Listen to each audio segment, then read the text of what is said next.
Hello everyone, welcome back to the channel. I am your Ice Dragon, Rayron VR, and today is going to be kind of an interesting video. It's not typically one that I put out often when it comes to my channel, but it's something that I think that I need to start addressing because, I love this hobby and my number one passion about it is that I want to ensure that it survives going into the future generations. And it's one of those things where I'm starting to see it become a problem. It's starting to become the little cancerous little devil that it can be. And so I kind of just want to address, why do I call this the world's greatest sandbox hobby? And so before we kind of dive into that, there's some key terminology that I want to go over when it comes to kind of my base definition for this argument that I'm slowly going to build up. And so let's go ahead and talk about, well, what do we define as a hobby? And so, we're going to go over to the good old Merriam-Webster's dictionary. Seems to be kind of a lost art when it comes to debate. But, anyways, so hobby. So basically, hobby is the pursuit of a regular occupation engaged, especially for relaxation. So, I think that term relaxation is a big thing. So, when it comes to model railroading, it is an escape, it is a relaxation, it should be a hobby that allows us to have fun with the things that we're doing, especially when it comes to the particulars of model railroading. And again, it should be a relaxing experience. And so, in order to kind of build up this definition a little bit more, so why do I call it a sandbox? Well, again, a sandbox, by definition that I use, is a place or area or environment that provides the opportunities for variation and experimentation in a way suggestive of a child playing in a sandbox. Now, this is key, and this is why I call it the world's greatest sandbox hobby, is because the hobby can morph in many different ways. You can be a prototypical modeler, you can be an operational modeler, you can have a fantasy environment, a fantasy railroad. Again, the thing about it is that, again, we go back to the term hobby. It means relaxation, and us as human beings, the way we relax is things that makes us happy, makes us feel good. And with the sandbox aspect to it, we can make a variety of model railroading. We can experiment with new things when it comes to the hobby. And so when it comes to model railroading, okay, how do we define that? So I go over to the NMRA. So this is kind of their beginner's guide. And so, why participate in model railroading? Well, as in a hobby, the obvious answer is because it is fun, which I cannot emphasize that enough. Again, having fun is key because you can bring variety, you can bring prototypical. Again, the whole intent is for relaxation and to have fun. So, if you made it this far, you're probably already interested in building a model railroad for some reason, but maybe you're still on the fence. After all, a model railroad requires an investment in time, money, and energy. And if we look at, kind of the definition of model railroading, that is the case. Again, it is a hobby. So again, this comes from Wikipedia. Modelers may collect model trains, building a landscape for trains to pass through. They may also operate their own railroad in miniature. For some modelers, the goal of building a layout is eventually run it as if it were a real railroad, if the layout is based on a fancy of the builder, or as the real railroad did if the layout is based on a prototype. If modelers choose to model a prototype, they may reproduce it track by track, reproductions in a real railroad in miniature, often using prototypical track diagrams and historic maps. Again, if the modeler chooses. Again, this is very important because it goes back to that sandbox definition that we can provide variation, that we can tweak things the way if we see it fit. Again, to get that entertainment, to get that fun, to get that escapism. And so we go back to our wonderful NMRA here. We can see of what this hobby is really all about. Family oriented. We are consistently looking for things to do together as a family. And that's why I am here, doing all this content on YouTube, is because I want to make sure that this hobby survives when it comes to the next generation. You know, it is going through its hardships. If you look at a Model Railroader magazine, at the very back they have a list of all those stores that you can go find state by state. And I don't know if you guys have realized it or not, but that page is getting smaller and smaller and smaller. And again, we can see just how the state of the hobby is. Building a model railroad is a great family-oriented hobby. Everyone can get involved and everyone can participate together. Every member of the family can be working on some part of things. Mom can be building this part, Dad working on that, while the kids are working on something else. As seen in the picture above, is also a hobby that can last a lifetime. Many people in the hobby stated when they were kids, and it stayed with them. Again, and you can see all the things for model railroading. It's educational, it's historic, it has basic carpentry and electrical skills, economics, model building, artistic techniques, conducting research, logical thought and planning, 3D and spatial visualization, develops manual skills, basic engineering, geography, the internet and the web. It has social aspects, and then you got the NMRA proper. So as you can see, model railroading is a plethora of things that you as the modeler can do whatever they want.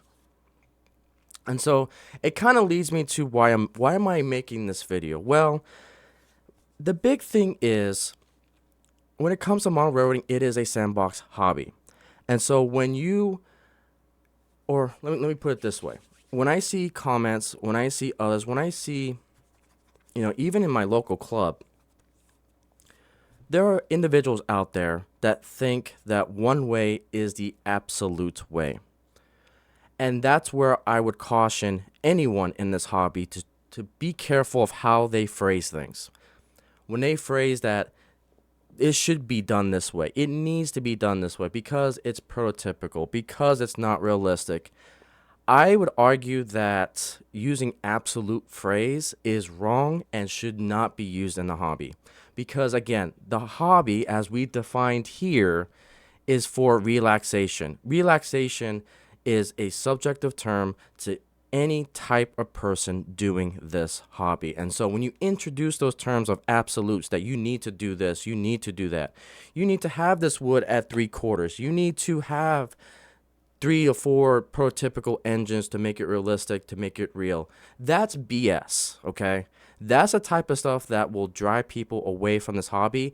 And if you are that type of person that is telling other people how they should do things, then you need to leave the hobby, because those are the things that will drive the future generations away, and we cannot afford to have the next generation not be in this hobby. It is a very important hobby. It teaches a lot of different skills, as we saw from the NMRA's beginner's guide, and we cannot afford that in this day and age when it comes to this hobby. So again, it is about relaxation. It is about opportunities of variation and experimentation. Okay?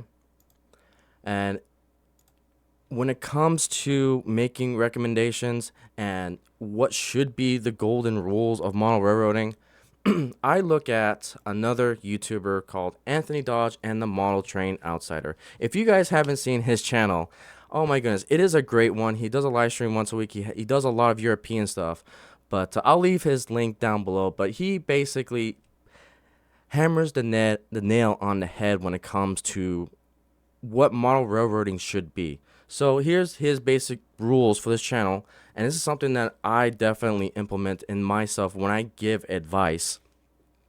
First things first, it's your layout, do what you want. Again, it goes back to the concept of a sandbox, opportunities for variation and experimentation. Goes back to that straight definition of hobby of relaxation. It is really good with that rule number 1, do what you want. Again, if you are violating this rule, if you're telling someone you need to do this in this particular way, or you need to use this particular track or this particular decoder, again, I tend to make that mistake from time to time as well. And so I try to look at it from an objective point of view. It's like, hey, TCS decoders are better for smaller engines. If you really want really good sound, then maybe ESU is a decoder for you, and so forth. Again, experiment, do what works best for you. Rule number 2, do not tell someone else what to do unless they ask you what to do. I think that's very important. If the particular person that's modeling their own railway is asking for help, again, be constructive about it, but don't use those absolute terms of you need to do it this way, or this only works this way, and so forth. And then the third one kind of applies to YouTube sphere, which is do not call out, mock, criticize, or insult other channels on your channel. I think that that's a very good rule for just the internet sphere of model railroading. But I would add a fourth rule to this, me personally, and that is just the simple golden rule. You know, it comes from, Matthew 7:12, and everything, do to others what you want have them do to you. Again, I apologize. Reading is not my greatest thing, if you guys haven't noticed, but again, it goes back to just treat others with respect, treat others the way you want to be treated. And this is slowly getting lost in model railroading, because I've seen it on the internet, I've seen it at my local club. Like, just respect others, because again, it is a hobby. People find and define the way they relax, the way they have fun, the way they escape from all the real life work and drama, and they just want to relax and have fun. And that's what this hobby should be. Now, granted, I know I tend to tiptoe that sphere from time to time about escapism, and I try to make sure that my content on my channel provides escapism. And so I try to keep things in line at the best I can. But this needed to be talked about, because there was several instances that I saw on online that I've seen in IRL, and it's time that this video came out. So it's been something I've been thinking about, but it finally needed to come out. So again, people are trying to find ways to have fun and relax. And if you come into their space trying to be, the prototypical police, or if you think trying to do something fantasy is 100% way to go, just keep in mind that people look at this hobby from totally different perspectives. Again, it is art, and art is really, really hard to objectify. If anything, in my opinion, kind of a hot take, art can never be objectified. It is always going to be subjective to the person creating that art and to those viewing the art. So again, keep that in mind. And if you always apply the golden rule, treat others the way you want to be treated, this hobby can grow, can inspire the next generation. And that is always my goal when it comes to my channel, is that ensuring that we bring up the next generation of model railroading, so that way it can teach us all of these great, wonderful skills that this hobby has to offer.